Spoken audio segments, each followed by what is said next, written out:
To center field, Duran backing up, can't get it. That gets past him up against the wall. Lindor into third. They're going to wave him. Here's the throw to the plate, and he's going to slide in safe. And it just kept carrying out over his head, where he underran that ball, and they couldn't get it. 3-2, mile-high pop-up into foul territory. Wong and Devers with a chance. Connor Wong drops it. Yeah, so this is what I was talking about with the wind in this place. Will be an error, though. It's also the 100th error committed by the Boston Red Sox this year. Statistically, the Red Sox have been a worse defensive team than a year ago. Floater down the line, on the move O'Neill, and can't get to it. That's going to drop in. Stewart into third. They're going to try and wave him home. Here's a throw to the plate, and quite late. And the Mets take the lead 3-1. The issue is not that O'Neill couldn't get to this ball. It's that he's not able to field it cleanly. That's why the run scored. So a double and an error on O'Neill, allowing the run to come in. And it's 3-1 New York.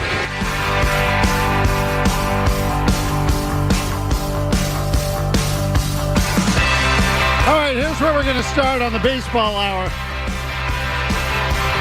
Really, two games I want to get to, and that's the last two. Generally speaking, what happened in Detroit over the weekend, I should say, didn't bother me up until yesterday. So let me just give you the short view of that series. You win the first one, you lose the second one. Tariq Skubal, sticks it down your throat. So now you got to play the finale on Sunday to win the series. We'll get to that game momentarily. Then you go to the Mets, play in New York, winnable game. But once again, you play like the ball is radioactive and commit two errors, make other mistakes in the game. Jarren Duran with a bad base running decision early in that game to really kind of kill a rally. And then defensively, you made a couple of errors. There were a couple of good plays in that game too, but even so, the Red Sox problems of field, which we just played for you, still a major part of the problem. Huge issue. And this is costing you a playoff spot. Can I make this part clear, which we all know? The Red Sox right now are in a race with Kansas City, Minnesota, and Detroit. Those teams for 2 playoff spots. Kansas City and Minnesota are both ahead of the Red Sox. Detroit is behind and rapidly closing. You just helped Detroit get that much closer. The Tigers are playing better than anybody. And I'll get to the particulars of those teams and what they have in common in a moment. But as for how the Red Sox played last night, and again, I want to go back to the game on Saturday as well. But let me just start with last night because it's more recent. 2 more errors. And as Dave O'Brien pointed out, the Red Sox statistically are playing worse defense than they are a year ago. So the reason why this is relevant is that the Red Sox made a very big deal about their defense during the offseason, especially after promising you full throttle. And we played this for you last week. Tom Werner was asked about his quote-unquote full throttle comment and how much of a joke that was, given that the Red Sox fell flat on their faces during the offseason. In case you don't remember how Werner justified his remarks, here they are. I mean, you're a journalist. That's a little bit overblown. Full throttle is the way I live my own life. It's my mantra. I don't accept mediocrity. We as a group don't accept mediocrity. I meant it in the context of we are going to press all levers to be successful. Yes, we will have a core of young talent. Yes, we will supplement that by trades and free agent. Yes, we will have a strong minor league system. One of the things I talked about to somebody in the front office last night, I won't say who he was. I said, how many more games would we have won in 2023 if our defense had been average? Just league average, not the top, not the worst, just league average. He said 9 or 10 games. We wouldn't be having this conversation if we had league average defense.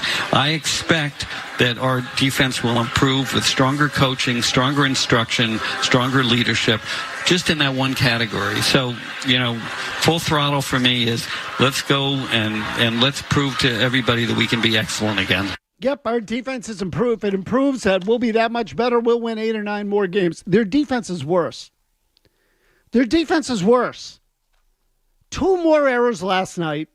They're 100th and 101st of the season. The Red Sox are playing the worst defense in baseball again, at least if you go by errors. They've made 101 errors. No other team has more than 92. Those are the old metrics. You want the advanced metrics? Defensive outs above average, the Red Sox are 22nd in baseball among the 30 teams. In defensive runs saved, the Red Sox are 6th. How about that, Jimmy? 6th. I'll be damned. But they haven't gotten the wins. So isn't it true that it's more than just the defense, if you go by that? Boy, that's a surprising statistic. But here's the other part of it that's a problem. You already fired some of the coaches from last year's staff. The pitching coach has been turned over. Carlos Fablis is gone. The manager got re-upped to a 3-year extension in the middle of the season. So the pitching has been bad and the defense is worse. So you promised me full throttle and you promised me league average defense better than a year ago. And I would say you got, well, statistically, according to Dave O'Brien, they got worse. Defensive runs saved, I suppose they are better, but overall, when you look at it and you say, where are they defensively? I'd still say way below average. Their pitching has gotten worse, I think. Certainly no better. The second half has been a complete train wreck, and you can't fire the manager. I don't think you're going to fire the pitching coach after 1 year. So, Jimmy Stewart, what is the solution to the problem if you've now changed coaches, you've rehired the manager, and your team's basically in the exact same spot it was a year ago? Last year, they went 78 and 84. I know they're not in last place, but they're, a couple of games over 500 now? The Red Sox are. So they're really no better than they were. If you look at it from that standpoint, who do you blame now? You have to pay for better players. It's as simple as that. Go out there, spend actual real money, and get players who, I don't know, can catch the ball, who aren't playing out of position. So your center fielder, Rafaela, who plays an elite center field, this is what I'm told, is your shortstop and keeps throwing it in the hopper. Like, I don't know, get players who can actually field their position and cannot go in 1 for 14 slumps all the time. How about complete players? Really is what you're talking about. Guys who can hit and play defense. Novel concept, Tony. And pitchers who can both get lefties and righties out so that you don't have to mix and match and play platoons, even when your pitcher is throwing a perfect game as Cooper Criswell was over the weekend. That was the Sunday game, which we'll get to in a second. And you have and then in that same Sunday game, Tony, you have your starting catcher playing left field because for some reason Yoshida is allergic to the outfield. So this is the point the Red Sox have reached. And again, there are a lot of things to look at here from the weekend. One is the defense. Don't let that one go. Don't let that one go. You absolutely should not let that one go. Tom Werner said with better instruction, more work at it. If we have average defense, we should win 8 or 9, maybe 10 more games. Somewhere in that area. 9 more games, he said. Well, I don't think they're going to commit at that. I might be wrong. Let's see how it shakes out. But the defense, again, worse than it was a year ago. How many games have they blown on their defense? 17.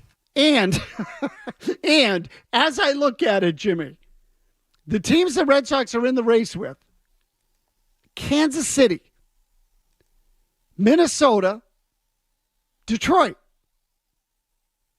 This is who the Red Sox are now. American League Central. All mid-market teams. The whole American League Central, Cleveland, Minnesota, Kansas City, Detroit, and the White Sox. And you know what? When you get down to it, Jimmy, you know what the real difference is this year between the Red Sox, Kansas City, Minnesota, and Detroit? The respective records against the Chicago White Sox. Bingo. So right now, for example, Detroit is a game over 500. The Tigers are 9-1 against the White Sox. Minnesota, 12-1 against the White Sox. They're 13 games over 500. So they're a 500 team when they don't play Chicago. Kansas City's 11 games over. Same record as Minnesota. Same record against the White Sox, 12-1. So they're 11 over against Chicago. Exactly 500 overall. Minnesota is 13 over, 11 over against Chicago. Detroit is 1 over, 8 over against Chicago. They still have 3 games left with the White Sox. The Red Sox, they don't play Chicago because they're in the wrong division now. The Red Sox should be an American League Central team, folks. Mid-market, half-assed. We're going to play mix and match, platoon ball, and we're not going to go out and get a legit championship threat lineup because why do we have to? We play against teams in the American League Central. Everybody is pretty mediocre for that matter, and we're just going to continue to go with it and build a mediocre team. And that's what they are. Mediocre. I ran into someone over the weekend who said to me, oh, the Red Sox kind of suck. I said, they don't suck. They're mediocre. In a lot of ways, it's worse.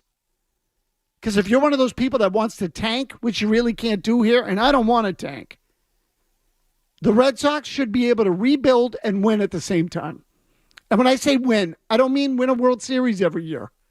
I know what the odds are. Nobody has to tell me those. The Red Sox are good at calculating odds. In fact, they live by it now, which we'll get to in a minute when we come back. With the Cooper Criswell decision by Alex Cora over the weekend, this is where we're going to start in the baseball hour. The Red Sox have a manager that they are paying $7.25 million for the next 3 years. They re-signed him during the middle of the year. And yet, he's not allowed, can't, or won't make judgments in the middle of the game using his best asset, which is his eye for the game and his instinct. Alex Cora over the weekend, oh boy, what a big disappointment that was. We'll get to Cooper Criswell and that decision when we come back in the baseball hour. Your calls as well.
We are to the bottom half of the fifth inning. Decision made by Alex Cora to lift Cooper Criswell after 4 perfect innings, 5 strikeouts, and bring on Rich Hill to take on 4, 5, and 6 for the Tigers. Red Sox in front 1-0. Carpenter struck out his first time up. Criswell was terrific, 52 pitches. Yeah, I'm curious to what the reasoning behind that one's going to be. Obviously, AC's got a plan and a rhyme and reason for everything, but, I mean, he was cruising. More than cruising. He was perfect. And just at 52 pitches. It's been a while since, was it the 21st? He threw 80 pitches? Threw 80 against Houston not that long ago. He threw 105 July 23rd against the Colorado Rockies with 7 in that one. And that is going to be ball 4. And that becomes the first base runner the Red Sox allow today.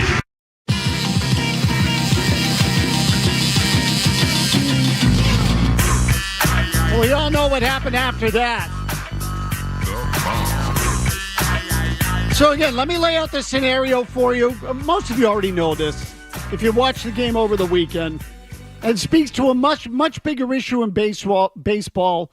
But it also, the part of it that is relevant to me now, especially, is the Alex Cora part of this story. And we'll play more sound for you here in a minute. Cooper Criswell on Sunday. I keep wanting to say Saturday because I keep thinking it's Monday, Jimmy. These Monday holidays always throw you off. Right? Doesn't happen to everybody. Just completely screws you up. Anyway, Cooper Criswell pitches 4 innings on Sunday, 12 up, 12 down. Perfect game. No base runners, no hits, no walks, no errors. And of the 12 men he faced, he struck out 5 of them. Only 7 men put the ball in play. He struck out nearly 50% of all the batters he faced. You heard Will Middlebrook say, or actually, I don't know if it was in that cut or the other one that we played that's a little bit longer. Will Middlebrooks at one point said he had it all going. Because Middlebrooks was watching the game, obviously, giving that he was the analyst, the color broadcaster, in the booth with Dave O'Brien. Key phrase there, watching the game, telling you what he saw, using his eyes. Cooper Criswell looked good, was mowing him down. Here's the other thing. Criswell had thrown only 52 pitches. After the game, Alex Cora was asked whether Criswell's performance at all affected his decision-making to remove Criswell from the game at the start of the 5th inning. We just played a walk for you by Rich Hill, who relieved Cooper Criswell. Again, 12 up, 12 down, 52 pitches. An average of 13 per inning. Excellent efficiency, especially given the fact that he struck 5 guys out. Criswell was breezing. But 3 out of 4 or 4 out of 5 of the next batters in the game were left-handers. Criswell's numbers against left-handers, not awful. In fact, he's better against lefties than righties.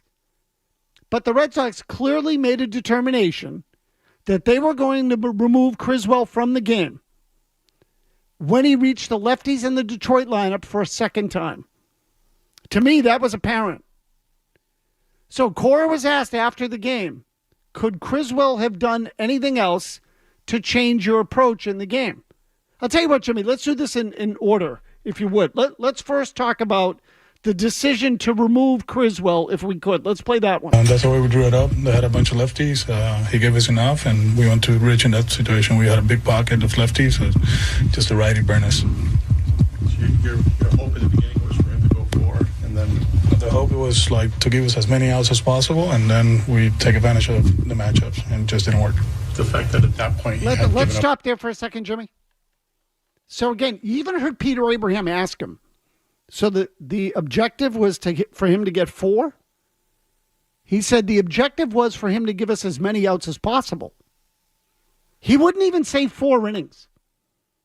And you know why? Because it was as many outs as possible until he reached the lefties for the second time. Independent of what the lefties did when he faced them. What Criswell did not matter. This is the part that should drive you freaking bananas. Bananas. You want to tell me that the kid in Pittsburgh, Paul Skeens, earlier in the year had 7 no-hit innings. They took him out of the game. He's done that twice. Twice. In fact, it happened twice. Right. Thank you, Jimmy. It happened more than once. They've taken him out of the game. I half understand that because pitch count's in play. I half get it. You have a young kid. Nobody throws 125 pitches in a game anymore, which I also hate. But I'll tell you what, for the purposes of this discussion, I'll accept it. We'll let it go. So fine, you get him up to 100. The manager says, well, I really don't want to push him. I don't want to make the individual achievement more important than winning the game. And in the process, potentially put his health at risk, although that's bullcrap too. Because all these guys hurt their arms and they're still being protected. So you're not saving their arms by getting them out of the games early. It's all about this analytical bullcrap of second time through the order, third time through the order. The Red Sox decided they weren't going to let Cooper Criswell face lefties a second time. They weren't going to let him do it. And Cora basically admitted as much. Now, the exchange between Pete Abraham and Cora as it relates to whether or not Criswell could have done anything to stay in the game. The fact that at that point he hadn't given up anything today affected what you Not were saying? really. No. He threw the ball well, and we felt like that was Carpenter has been good against righties. We had the lead, so we went to a lefty. Unbelievable. Unbelievable. Did the fact that he had not given up anything to that point in the game affect anything? No, not really. So how do you like that? How'd you like to work for that, I was going to say boss, but really more organization?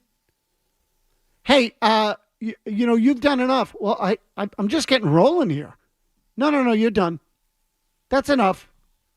Because heaven forbid, and it's all, I do think economics are a big part of it too. Heaven forbid that Cooper Criswell start going 7 innings. Not that I believe in Cooper Criswell, but you know what? On any given day, fine. But if it happens with regularity, you know what happens to Cooper Criswell? His salary goes up. Now, he's probably not as effective. And you know what? The people in baseball will tell you it really has nothing to do with the money. It's about the efficiency of getting outs. Because the more lefties you let Criswell face, the more hits he'll give up. Even though he actually is more vulnerable against right-handed batters this year than lefties. But that's what they'll tell you. No, the numbers just show second time in the order against lefties, he's probably going to get hit. So we're going to get him out of there. And you don't understand what that deprives you of as a fan? First of all, on Sunday, Sunday, it deprived you of a win. That's first and foremost. The Red Sox were up 1-0 at the time. Rich Hill comes into the game, gives up a 2-run homer. You end up losing the game 4-1.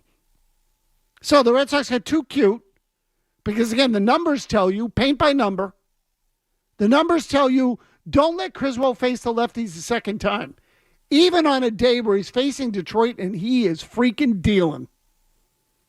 Early in the year, they didn't have any trouble letting Criswell go deeper into games. So why all of a sudden now does it matter? So that's the other part of it, is there is some inconsistency with this sort of thing.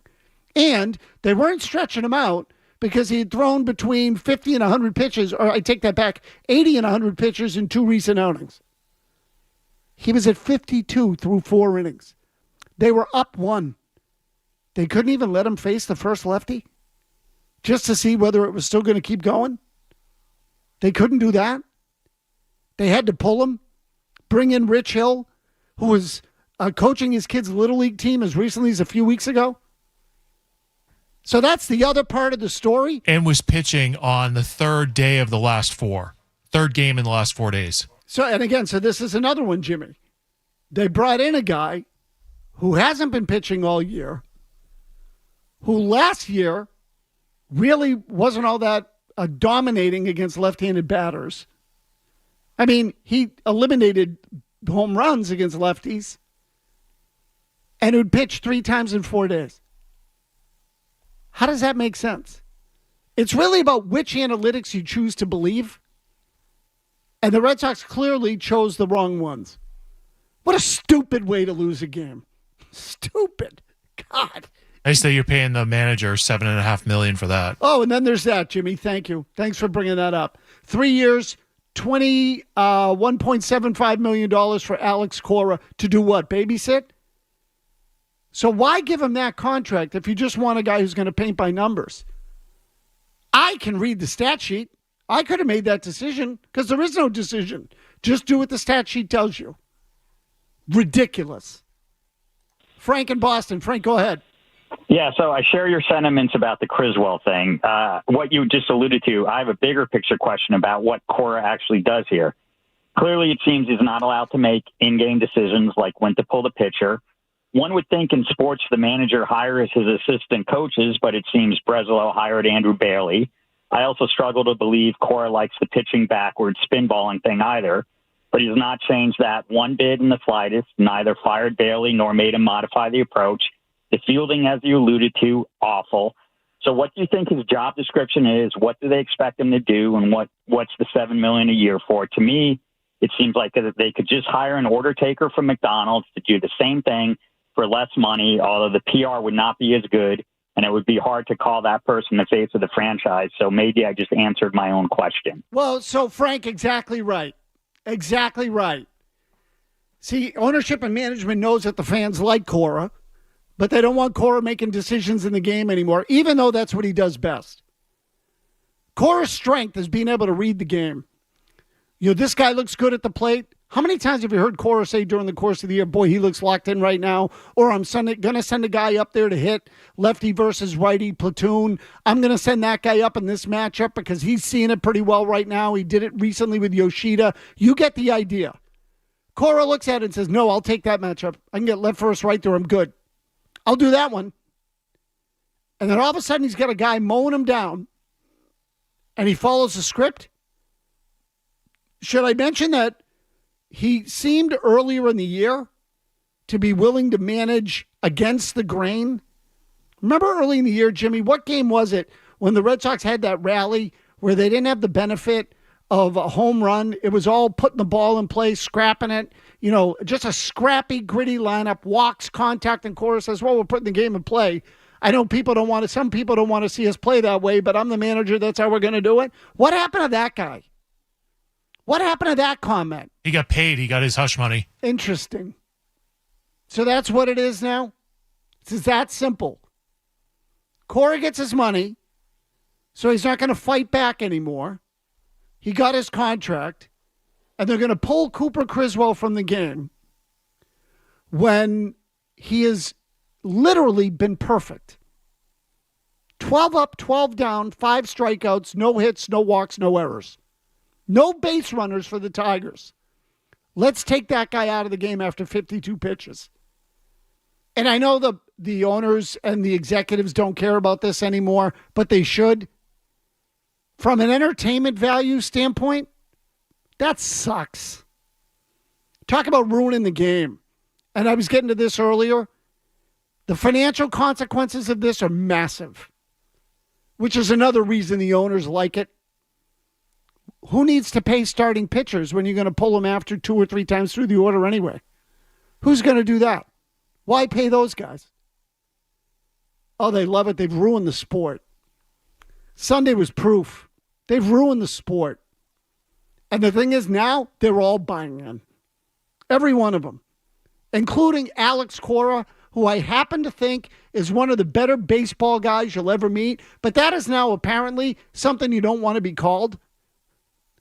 A baseball guy or a baseball person. It's like the witch trials. You admit that you're a baseball person and you use your eyeballs, and then all of a sudden, stay away. Can't go to that person. That person might make his own decisions. Here's Kevin.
There's as it pertains to the micromanagement and destruction of baseball, the entertainment vehicle. That's the kind of stuff you want to see. Guys mowing people down, they take him out of the game because he did his job. Apparently your job now is 12 batters. You get all 12 out, we don't need you to get 13.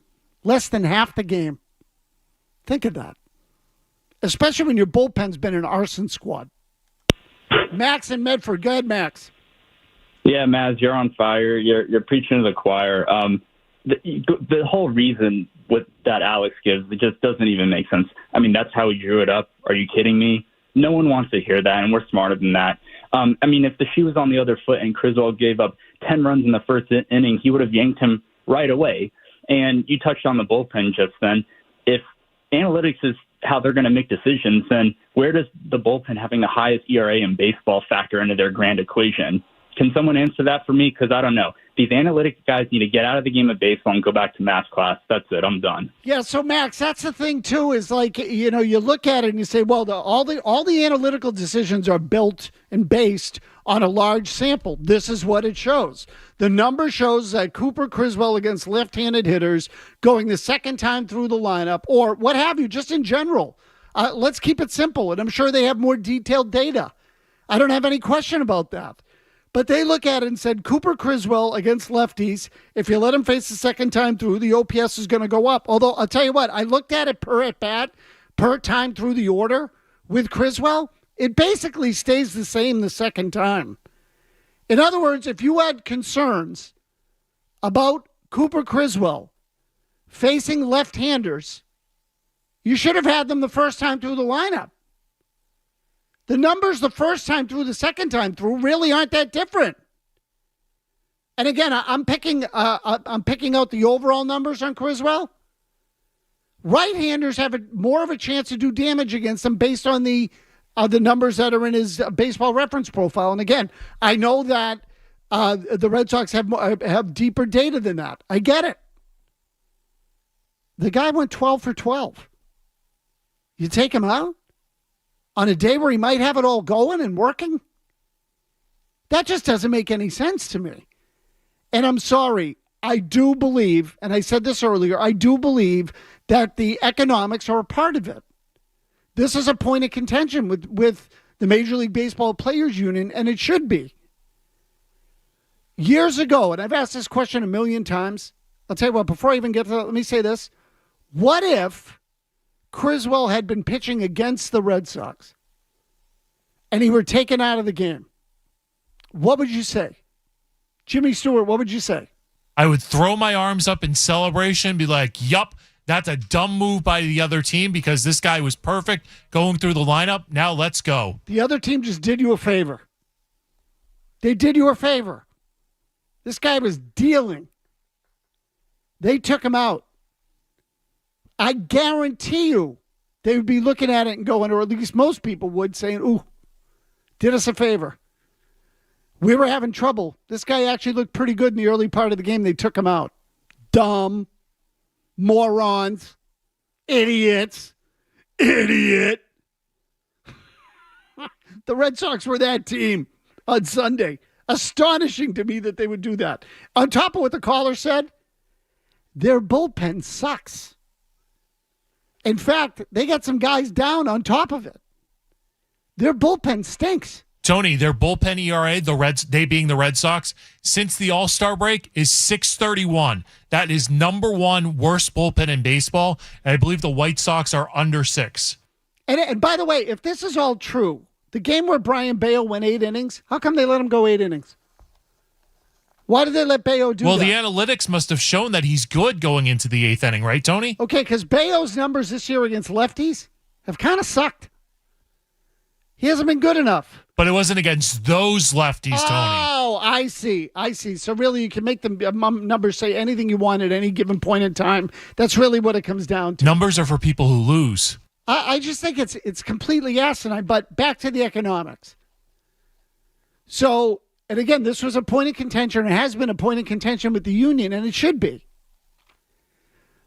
Years ago, if you were going to watch a baseball game or pick a game to go to, or bet on a baseball game, which is now legal in many places, including this one.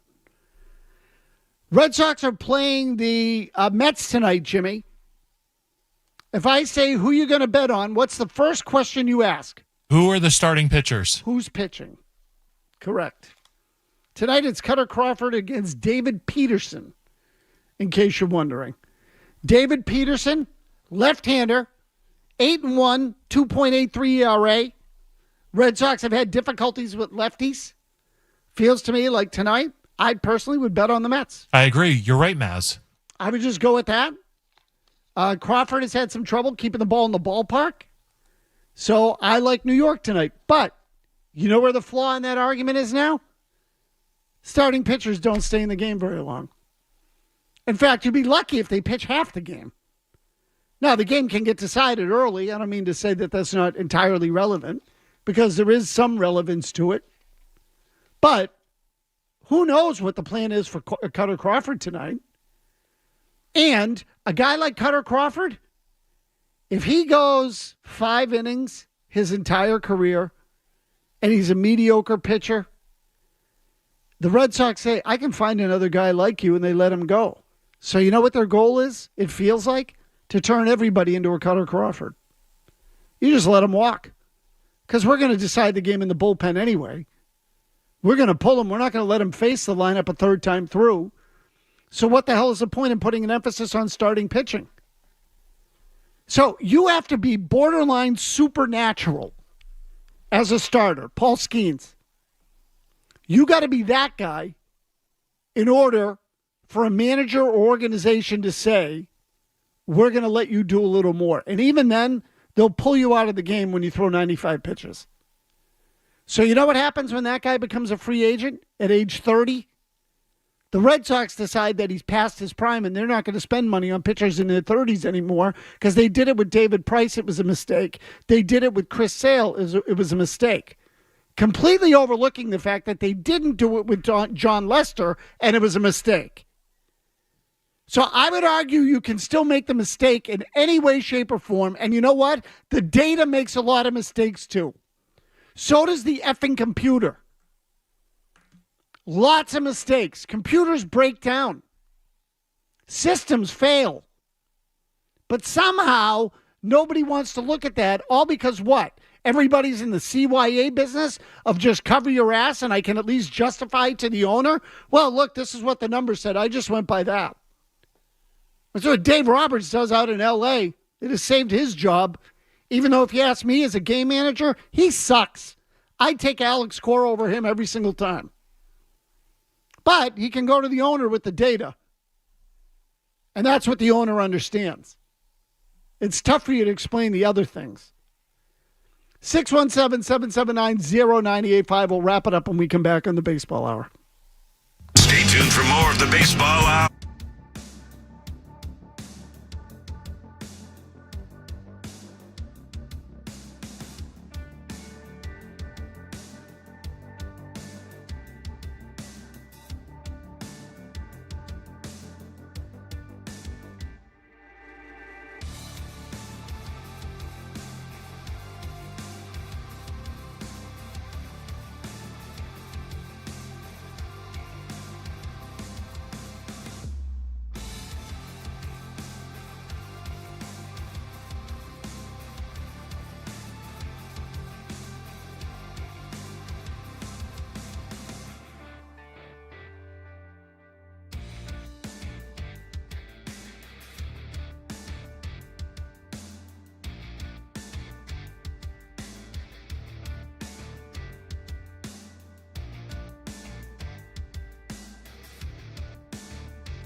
Slightly above if you're at the top of the division, below if you're at the bottom of the division. You could say that about any division, but the best of the American League Central is usually average, slightly above average. Just think of the teams in the division. Cleveland, Kansas City, Minnesota, Detroit, Chicago. Those teams. It's the same crappy, mediocre, vanilla, nothing organizations. Same nothing organizations. Really. So I was just looking this up because the Red Sox now are basically an AL Central team. That's how they want to spend. That's how their roster is built. Just a bunch of middling teams. I'm trying to think, who's the last Central team to win the World Series? The last American League Central Was team. it the White Sox in 05? Kansas City, I guess, right? Kansas City in 13, 14, 15. Kansas City had a good team there for a little while, but again, then they lost those players and had to recycle up again, and that's the whole thing. The Red Sox should not be one of those teams. So I looked this up quickly because I was just curious. Total payroll allocations. This is not the luxury tax, which I'll get to in a minute, but just to illustrate my point. Boston now 11th. The White Sox are 18th. The Twins are 19th. The Royals are 20th. The Tigers are 26th. Okay? That is in tax. And the Royals, by the way, outspent you in the offseason. I'm sorry. That is in total payroll allocation. So again, Boston 11, Minnesota 19, Kansas City 20, the White Sox 18, Cleveland 23, Detroit 26. All in the middle, basically in the middle or the bottom of the league or the majors. The tax allocations for those same teams, and let me just add Detroit because I forgot and left them out, but I'll add them now. Tax allocations, which is really the more important number because that's the one that ultimately puts you into the tax or out of the tax. Boston is now 12th. 12th in payroll. Minnesota 18, Kansas City 19, Cleveland 21, Chicago 24, Detroit 28. Aren't all those teams basically pretty close to the same other than the White Sox who suck worse than any team in history? Jimmy, did you see the stat that they are like 5-41 in their last 46 games? Yeah, it's historic. It's an amazing accomplishment. And the guy who pitched last night, they've lost 20 starts in a row that guy has pitched. 20 in a row. So again, payroll-wise, this is where you are now, folks, the American League Central. Boston 12, Minnesota 18, Kansas City 19, Cleveland 21, White Sox 24, Detroit 28. And the only difference between the Red Sox and those other teams in terms of wins and losses, they don't play Chicago. If the Red Sox played Chicago as much as Minnesota and Kansas City, they'd all be tied. They'd all be tied right at 500, basically. And that's a rough approximation, but really that's what it amounts to. Because Minnesota's 12-1 against Chicago, Kansas City's 12-1, Detroit's 9-1. That's what you need. More games against Chicago, please. Just move to the Central. Move to the Central. Can we somehow argue for Boston to be in the Central time zone? Can we do that? Does that work? Aren't they eliminating time zone soon? How about switching places with, who could you switch places with to level off that division? Detroit. Detroit's an Eastern time zone team. Flip-flop with them. Put Detroit, you might as well be Detroit in the American League East now anyway. What's the freaking difference? Anyway, Joe Murray's got you for the bet.